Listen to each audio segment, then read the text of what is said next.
episode 3 of Daredevil Born Again. Not a lot happens in this episode, so I'll keep this as short as possible. It's gonna have spoilers in it, so spoiler alert.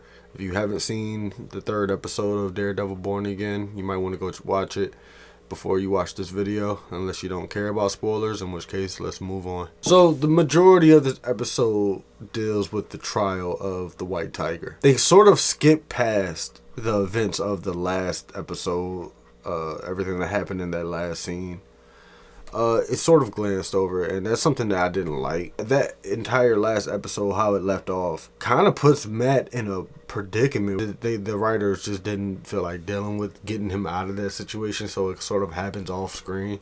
I didn't like that part, but everything else about the episode was decent. It gave us a good courtroom episode. I said it in the last video, but I hate to keep comparing this to She-Hulk, but She-Hulk was the last Marvel property that dealt with the law, so it's only right to kind of compare the two. The writers are way more competent in, everything that happens in the courtroom and dealing with lawyers and shit like that.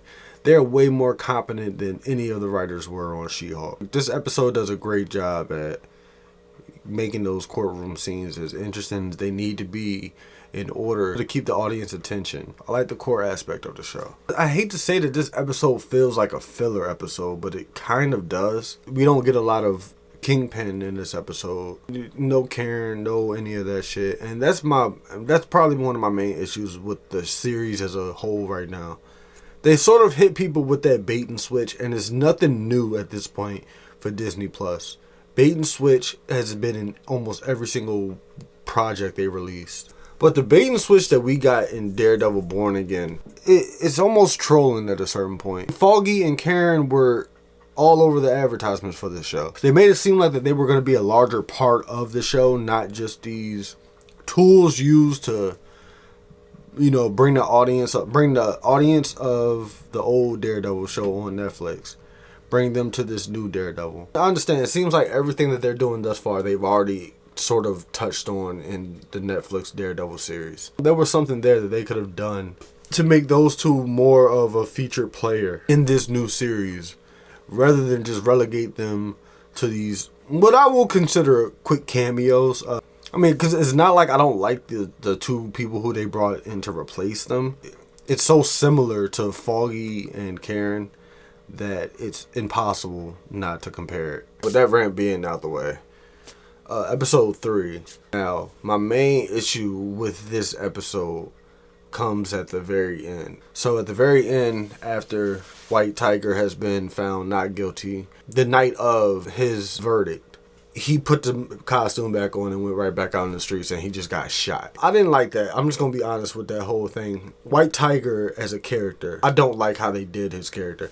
I don't know whether or not he's dead. I don't know any White Tiger lore. I don't know if he has regenerative healing, or if he has, some sort of reincarnation, some shit like that. So for the most part, I'm just going to count him as dead as this moment. They pointed out that the medallion gives him his source of power and shit. But apparently, it doesn't protect him against a fucking bullet. Not only does it not protect him against a bullet, but it doesn't give him any kind of heightened sense to know when somebody's about to pop out of a corner and blow his fucking brains out. Spider-Man has spider sense, Black Panther has other senses, and White Tiger just doesn't have any of those senses, I guess. I think they could have I think they could have killed him off in a better way. If they wanted to introduce Punisher, they could have done it in a better way. I'm not even sure if it was the Punisher that killed him, because there's cops that walk around with the Punisher logo. But either way, that is the most interesting aspect, the most interesting thing that I took away from this episode is that Kingpin is using Punisher to take out these vigilantes. As of right now, that sounds like a cool fucking idea. All they have to do is execute it well. But the character of the White Tiger as a whole, I hate it when Disney Plus, as in general, does this shit. There's no reason to use the White Tiger in the promotions like he's this major factor in character, just to be killed off in what could be considered the 2nd episode, even though it is the 3rd episode. 2 episodes dropped at once. So, you kind of watch those 2 back to back. That's 1 episode, and here it is, the 2nd episode, if you want to look at it like that. But they used him in all the promotional material. He's even on a poster for the show. So, why kill him in episode 3?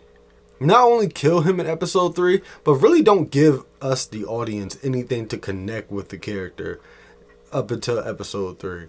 The most we see of White Tiger before he, takes out the cops on the subway train is in like a news flash or a news clip, taking out some people robbing a liquor store or whatever.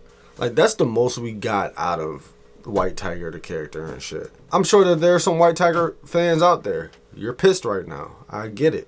All in all, man, I'm just gonna say that this show is not bad. Definitely when you compare it to everything else Disney Plus has put out, it's still pretty good. It was a little rocky, a little shaky with those first 2 episodes.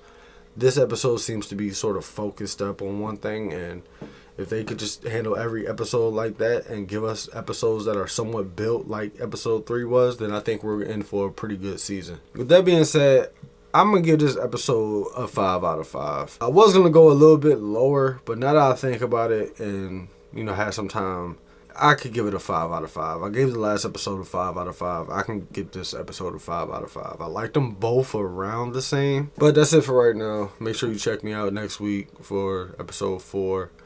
Until next time, I'll holler at y'all. I said empty your mind. Be formless, shapeless, like water.